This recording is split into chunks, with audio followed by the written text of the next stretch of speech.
हिंदी साहित्य संपूर्ण घटना चक्र क्विक रिवीजन विद आरती शर्मा। दोस्तों, आपको मेरा चैनल पसंद आए तो इसे लाइक करें, शेयर करें, सब्सक्राइब करें। साथ ही साथ मेरे वीडियोस के अगले नोटिफिकेशंस को पाने के लिए बेल आइकन को प्रेस करें।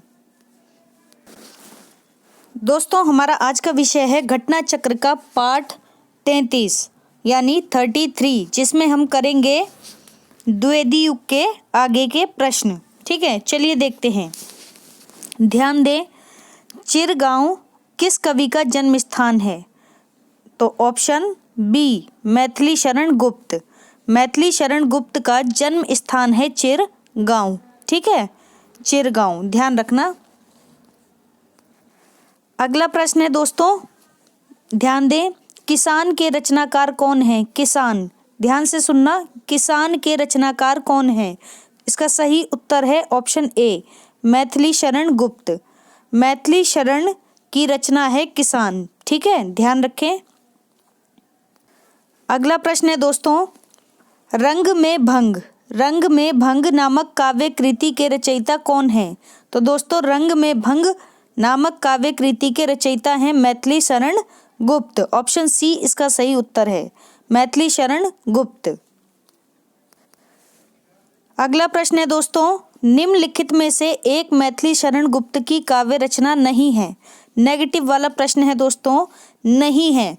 तो ऑप्शन डी कृषक क्रंदन मैथिली शरण गुप्त की रचना नहीं है। ठीक है, काव्य रचना नहीं है, ध्यान से समझें इसको।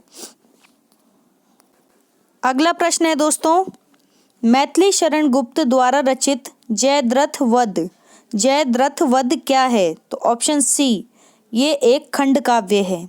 जयद्रथ वध मैथिली शरण द्वारा रचित खंड काव्य है, ध्यान रखें। आगे देखते हैं व्याख्या। मैथिली शरण गुप्त द्वारा रचित जयद्रथ वध का प्रकाशन 1910 ईस्वी में, कब? 1910 ईस्वी में हुआ। मैथिली शरण गुप्त की प्रारंभिक रचनाओं में भारत भारती को छोड़कर जयद्रथ वध की प्रसिद्धि सर्वाधिक रही। ठीक है, तो जो प्रारंभिक रचनाएं थी मैथिली शरण गुप्त की, जिनमें से भारत भारती को छोड़कर जयद्रथ वध की प्रसिद्धि सबसे ज्यादा रही है। ठीक है, हरि गीतिका छंद में, आगे देखें, हरि गीतिका छंद में रचित यह एक खंड काव्य है। कैसा काव्य है? खंड काव्य। कौन से छंद में? हरि गीतिका छंद में। ठीक है, इतनी बातें आप ध्यान रखेंगे। अगला प्रश्न है दोस्तों, ध्यान से देखें, साकेत महाकाव्य का सर्वाधिक मार्मिक सर्ग क्या है? तो इसका सही उत्तर है ऑप्शन डी नवम सर्ग। साकेत पहली बात एक महाकाव्य है और इसका सर्वाधिक यानी सबसे ज्यादा मार्मिक सर्ग है इसका नवम सर्ग। ठीक है, साकेत का नवम सर्ग सबसे ज्यादा मार्मिक है, इतनी बात आप याद रखें। थोड़ी सी व्याख्या देख लेते हैं दोस्तों, ध्यान दें। मैथिली शरण गुप्त कृत साकेत महाकाव्य का नवम सर्ग सबसे ज्यादा मार्मिक है, ये अभी हमने पढ़ लिया। आगे देखते हैं, साकेत में 12 सर्ग हैं। कितने सर्ग? 12 सर्ग हैं साकेत में, जिसका रचना काल 1916 से 1932 ईस्वी है। कितना? 1916 से 1932 ईस्वी है। साकेत की संपूर्ण कथा का केंद्र बिंदु क्या है? उर्मिला जो कि लक्ष्मण की पत्नी थी। लक्ष्मण कौन थे? राम के भाई। राम कौन थे? राजा दशरथ के पुत्र। ठीक है, अयोध्या नगरी में राजा दशरथ के पुत्र थे राम और लक्ष्मण, तो लक्ष्मण की पत्नी थी उर्मिला। ठीक है, तो साकेत की संपूर्ण कथा जो है उसका केंद्र बिंदु उर्मिला है। ठीक, आरंभ में इसका नाम उर्मिला उत्ताप अर्थात उर्मिला काव्य रखा गया था, क्योंकि महाकवि रविंद्रनाथ ने बांग्ला भाषा में, किस भाषा में? बांग्ला भाषा में लिखे गए अपने एक निबंध काव्यर उपेक्षिता, ध्यान से समझे, प्रश्न आता है ये वाला पेपर में। ठीक है, तो काव्यर उपेक्षिता ये बांग्ला भाषा में लिखा गया एक निबंध है और किसका है? रविंद्रनाथ टैगोर का। ठीक है, उसमें राम कथा में अव्यक्त वेदना देवी उर्मिला के प्रति भारतीय कवियों की उपेक्षा की ओर ध्यान आकृष्ट किया गया था। किसमें? काव्य उपेक्षिता में। ठीक है। और आचार्य महावीर प्रसाद द्विवेदी ने कवियों की उर्मिला विषयक उदासीनता, ध्यान से सुने, कवियों की उर्मिला विषयक उदासीनता लेख द्वारा एक लेख लिखा था। किसने? महावीर प्रसाद द्विवेदी ने, जिसका नाम था कवियों की उर्मिला विषयक उदासीनता। यानी कि उर्मिला को लेकर जो उर्मिला विषय को लेकर जो उदासीनता थी कवियों में, उसके बारे में। ठीक है। एक लेख लिखा, तो उस लेख द्वारा हिंदी कवियों से अनुरोध किया। क्या अनुरोध किया था? देखते हैं कि वे इस उपेक्षा को दूर करें। यानी कि जो अभी तक हिंदी कवि थे उर्मिला की जो उपेक्षा करते आ रहे थे उसको दूर करें। ये उन्होंने, किसने? महावीर प्रसाद द्विवेदी ने अनुरोध किया था। ठीक है। आगे देखते हैं। आगे देखें दोस्तों, अपने काव्य गुरु द्विवेदी जी से संकेत पाकर गुप्त जी ने, किसने?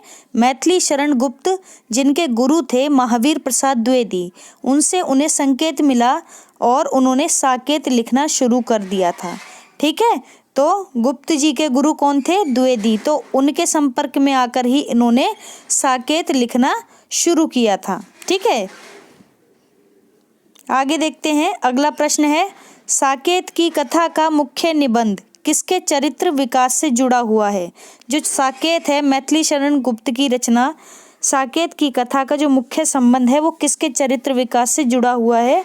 तो इसका सही उत्तर है दोस्तों ऑप्शन बी, लक्ष्मण और उर्मिला के। लक्ष्मण और उर्मिला के चरित्र से जुड़ा हुआ है। ठीक है। थोड़ी सी व्याख्या पर ध्यान देते हैं। साकेत की कथा का मुख्य संबंध उर्मिला और लक्ष्मण के चरित्र से जुड़ा हुआ है। ठीक है। तो जो साकेत की कथा है उसका संबंध किससे है? उर्मिला और लक्ष्मण के चरित्र से। ठीक। आगे देखते हैं। यह मैथिली शरण गुप्त का सर्वश्रेष्ठ काव्य है। यह मैथिली शरण गुप्त का सर्वश्रेष्ठ काव्य है। इसकी कथा साकेत यानी अयोध्या को केंद्र मानकर लिखी गई है। ठीक है।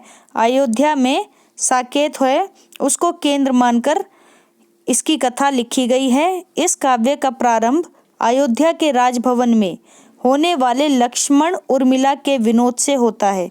और जो कहानी की यानी जो कथा की शुरुआत होती है, इस काव्य की शुरुआत जो होती है वो अयोध्या के राजभवन में होने वाले लक्ष्मण और उर्मिला के विनोद से होती है। ठीक है। आगे देखते हैं। यह विशद प्रबंध काव्य है। तो आपसे पूछा जाएगा प्रश्न में कि साकेत कैसा काव्य है, तब आप बताएंगे प्रबंध काव्य है साकेत। ठीक है। आगे देखते हैं। इसमें लक्ष्मण की पत्नी उर्मिला को नायिका बनाकर राम कथा कही गई है। राम कथा कही गई है किसको? लक्ष्मण की पत्नी उर्मिला को नायिका बनाकर। ठीक है। आगे देखते हैं। साकेत रचना की मूल प्रेरणा गुप्त जी को महावीर प्रसाद द्विवेदी के एक लेख कवियों की उर्मिला विषयक उदासीनता, जिसके बारे में अभी हमने थोड़ी देर पहले पढ़ा था, तो उसी लेख की बात हो रही है, उससे मिली थी। रिपीट लाइन है ये। ठीक है।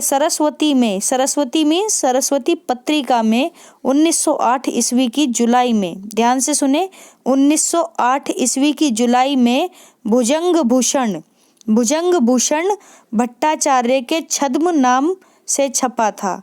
भुजंग भूषण भट्टाचार्य के छद्म नाम से छपा था। ठीक है। तो ये बात आपको पता होनी चाहिए। अगला प्रश्न है दोस्तों, ध्यान से सुने। मैथिली शरण गुप्त ने इतिहास के उपेक्षित नारी पात्र को निम्न पुस्तक में प्रतिष्ठित किया था। वह पुस्तक कौन सी है? तो दोस्तों ऑप्शन डी, साकेत। ठीक है। साकेत वह पुस्तक है जिसमें मैथिली शरण गुप्त ने इतिहास के उपेक्षित नारी पात्र को प्रतिष्ठित किया था। ध्यान से समझिए, कितना इम्पोर्टेंट प्रश्न है। यानी इतिहास में जिस पात्र की यानी नारी पात्र की उपेक्षा की थी, उसको अपने रचनाओं में अपनी कृति में प्रतिष्ठित करने वाले कवि मैथिली शरण गुप्त थे। तो ये अपने आप में एक बहुत बड़ी बात थी, ठीक है, नारी के सम्मान में, ठीक है ना।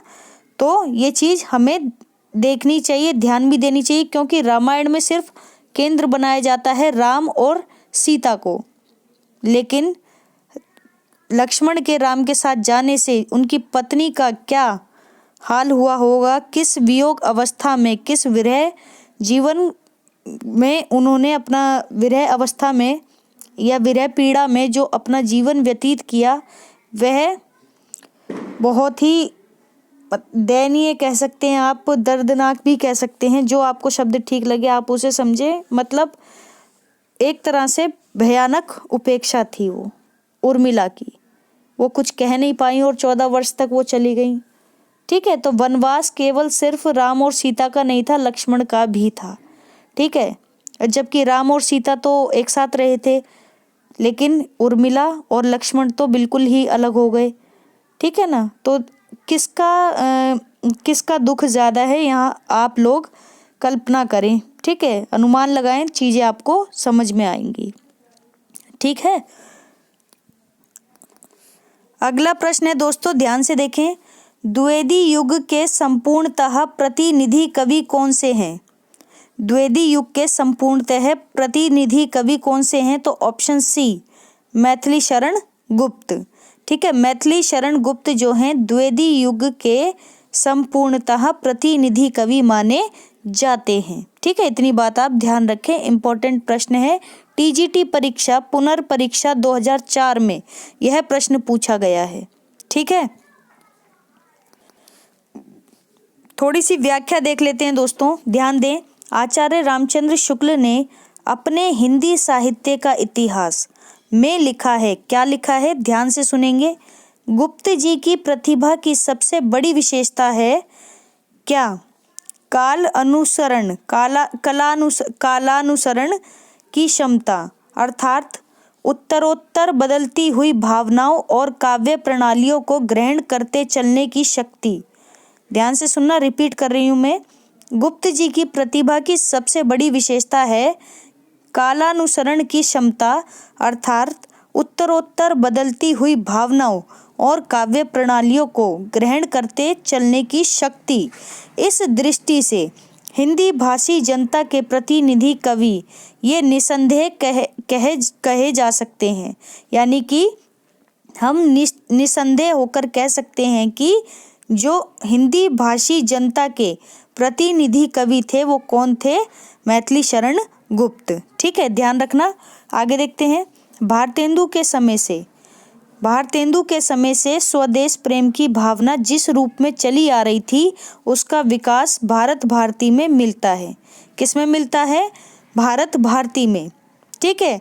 यानी स्वदेश प्रेम की भावना जागृत कब से हुई थी? भारतेंदु युग से, लेकिन वो विकसित कहाँ हुई? मैथिली शरण गुप्त की रचना भारत भारती में, ठीक है। तो ये बात भी आप ध्यान रखें। आगे देखते हैं। इधर के राजनीतिक आंदोलनों ने जो रूप धारण किया उसका पूरा आभास पिछली रचनाओं में मिलता है। किस में मिलता है? पिछली रचनाओं में मिलता है। इस आधार पर कहा जा सकता है कि सत्याग्रह, अहिंसा, मनुष्यत्ववाद, विश्व प्रेम, किसानों एवं श्रमजीवियों के प्रति प्रेम एवं सम्मान, सबकी झलक, ठीक है। आगे देखते हैं। सबकी झलक हम पाते हैं, ठीक है।